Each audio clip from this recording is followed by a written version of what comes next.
I think, thank you very much for having me. I think we need to speak with greater moral clarity on the threat that this regime poses, not just to the Iranian people itself, each and every day, but to its neighbors.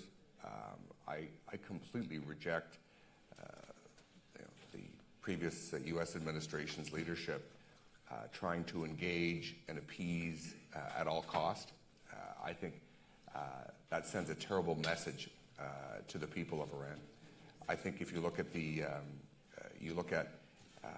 the whole notion of Rouhani as a moderate and the propagation of that myth, not just by the lobbyists for the mullahs and the regime, but frankly by a lot of Western leaders, a lot of Western governments.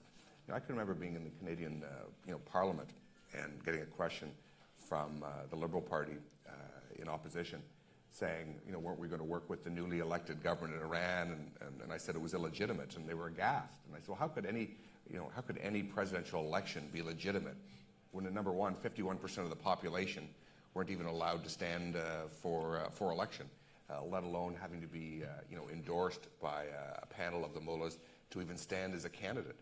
So I think first and foremost we need to speak with greater moral clarity. I think the terms of political discourse are tremendously important.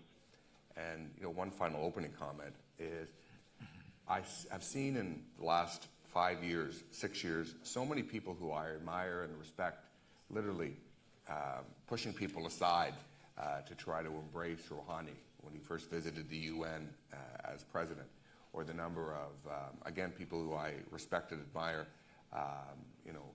flying in to kiss the ring in Tehran with large business delegations. And I think, frankly, we must be a lot stronger than that. It's not all about the almighty dollar and about the advancement of a nation's commercial interests. The people of Iran are watching. They will remember. They will remember who stood by them and who lacked the strength of the courage of their convictions. Thank you very much, Minister. Senator Lieberman.